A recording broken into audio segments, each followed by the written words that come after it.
Fala, nação tricolor, ligada no Sou Mais Bahia, tudo beleza? Barbaço na área, tô aqui para começar mais um vídeo, dessa vez mais um plantão tricolor com as últimas informações do Esquadrão de Aço para você, torcedor do Bahia, ficar muito bem informado. Chegou? Deixa o like, se inscreve, ativa o sino, no mínimo 3 conteúdos por dia, claro, compartilha com geral para dar aquela moral muito importante pra gente. Teve anúncio oficial por parte do Bahia para o time feminino. Pouco a pouco, né? A gente tem visto esses anúncios aí. A gente sempre faz questão de trazer para poder atualizar você, torcedor tricolor, que nos acompanha e também prestigia o time feminino do Esporte Clube Bahia, meus amigos. E olha só, as baianas Mari Camilo e Ruth são mais duas caras novas nas mulheres de aço. A goleira Mari estava no Independente Del Valle, enquanto a zagueira volta ao esquadrão onde já foi campeã e estava, inclusive, atuando na equipe do Vitória da Bahia, né? Ambas chegam aí para poder reforçar o tricolor de aço, as mulheres de aço, nessa temporada de 2026. Já foram 19 renovações, algumas acho que 6, 7 contratações. A gente tem falado pouco a pouco aqui. É uma temporada mais uma vez longa, é uma temporada em que as mulheres de aço querem dar um salto a mais em relação à temporada de 2025, que foi excelente, final de Ladies Cup, semifinal de Copa do Brasil, primeira vez indo para o mata-mata do Brasileiro Série A1, campeãs baianas, né? As mulheres de aço representaram muito, então tende a ser um ano também de muitos desafios, por isso o nível tem subido, o sarrafo tem subido. A gente tem visto contratadas do Danúbio, Independente Del Valle, contratadas vindo do São Paulo, da Ferroviária, que é um destaque enorme dentro do futebol feminino. A gente vê que o nível realmente está subindo.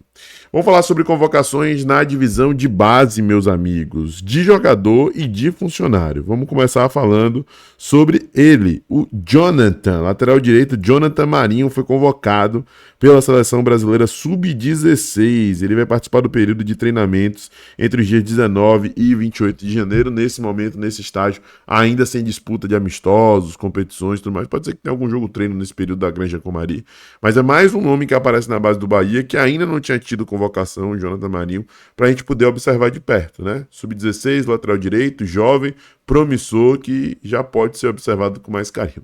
E aumenta, né, de maneira avassaladora o número de jogadores do Bahia convocados para as seleções brasileiras de base, né? É uma mudança drástica da chegada do Grupo City até agora, assim, muitos jogadores estão sendo lembrados, estão sendo convocados, estão ganhando esse nível de validação do bom trabalho que vem sendo desempenhado, né, do bom relacionamento também que se cria com a CBF, para poder observar mais de perto os ativos que vêm atuando em bom nível no Esporte Clube Bahia. Então, é bem legal a gente destacar isso e ver que de alguma forma o Bahia tem sido valorizado pelo trabalho que vem fazendo na divisão de base. Outro convocado, gente, foi o Túlio Bilac. Muitos de vocês já devem ter ouvido sobre ele, né, Túlio Bilac, que é técnico do time sub-16 do Esporte Clube Bahia, foi convocado para ser o auxiliar técnico da seleção brasileira sub-16, né, o auxiliar do Carlos Guilherme de la Dea, tá? Então boa sorte aí para o Túlio Bilac, que vai compor a comissão técnica nesse período de treinos da equipe sub-16 do Brasil. A apresentação está marcada para o próximo dia 19. Tá? Então vai um moleque da base, o Jonathan Marinho, vai um profissional da nossa base, o Túlio Bilac, representar o Esporte Clube Bahia lá nesse período de treinamento de testes lá na Granja Comari. Mudou a realidade, a tal da nova era que a gente tanto falava. Por mais que seja um ponto que às vezes não gere um entusiasmo tão grande do torcedor que quer ver a bola rolando, quer ver o time principal voando, quer ver gol e tal, isso, aquilo, é algo relevante que vale a pena ser destacado, que vale a pena ser abordado, tá? Bom, meus amigos, diga-se de passagem, acho que algo interessante também para a gente poder trazer nesse conteúdo, a gente ainda não teve a oportunidade de trazer isso aqui ao longo do dia, é que o Bahia venceu e já se classificou na disputa aí da Copinha, Copa São Paulo de Futebol Júnior. É de se salutar, né, que a Copa São Paulo de Futebol Júnior tem sido aí disputada com o nosso time reserva, né, o Sub-20 reserva do reserva aí, mesmo que tenha peças muito interessantes, importantes e que tem destaque como Roger Gabriel, Carioca, que deu essa assistência aí para Roger Gabriel, João Andrade, Daniel Lima, dentre outros, né? Não são jogadores aí que já estão sendo observados de maneira mais concreta por Rogério Ceni, com o Pedrinho, que foi chamado agora para o time principal para poder treinar, Del, Juan Pablo, Arthur Jamp e companhia limitada, né? Mas enfim, a molecada tem representado, tem saído muito bem, ganhou o primeiro jogo de 5-0, empatou o segundo jogo contra o CSA, que já é uma equipe mais qualificada, mais estruturada, em 0-0, e ganhou o terceiro jogo por 4-0 contra o América de São Paulo, time que inclusive foi campeão da Copa São Paulo de Futebol Júnior em 2006. Então a molecada teve uma excelente campanha, avança para a próxima fase, vai para a fase de mata-mata, e a gente deseja sucesso, deseja que a molecada consiga aí ter destaque, consiga se sair bem nessa Copa São Paulo, né? Querendo ou não, ainda é o torneio mais charmoso, né? Mais bem visto aí da divisão de base do futebol brasileiro, né? Aquele torneio aí que, sem sombra de dúvida, chama muito a atenção, que, querendo ou não, é um destaque ainda no cenário nacional.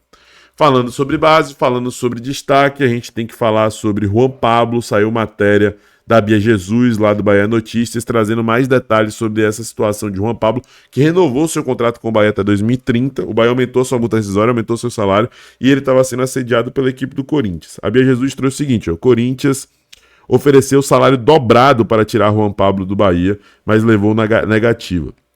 Segundo apurou a reportagem do Bahia Notícias, o clube paulista procurou representantes do jogador e ofereceu pagar a multa nacional de Juan e dobrar o salário dele para que o destaque de 17 anos assinasse com o timão. Ainda de acordo com a apuração do BN, do Bahia Notícias, a proposta foi rapidamente descartada por Juan e representantes, já que ambos entendem que o projeto esportivo e de carreira do Bahia para o atacante hoje é superior ao do Corinthians. Perdão.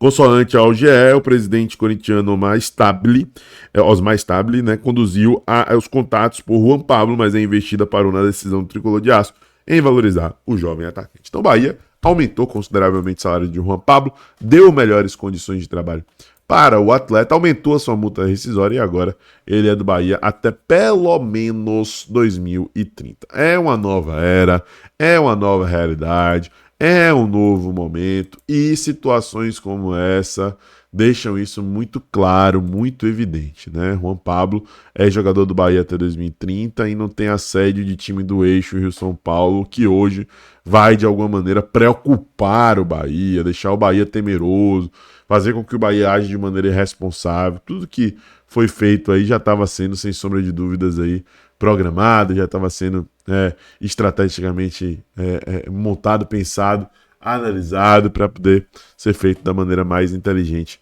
possível, tá? Então, Juan Pablo permanece no Esporte Clube Bahia para as próximas temporadas, e esse ano tende a ser mais aproveitado pelo técnico Rogério Ceni, tá? A tendência é que ele seja mais aproveitado pelo técnico Rogério Ceni.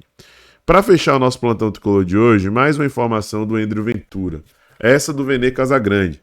Informação que fala sobre como foi esse processo de interesse do Bahia no atleta, né? Aquela informação de bastidores da negociação que vale a pena a gente destacar a respeito desse interesse. O Bahia teve esse interesse no Endrio Ventura, né? Diferente da situação de Everton, por exemplo, tá? Vamos ver aqui o que diz, o que foi apurado aqui pelo Vene Casagrande. Calma lá.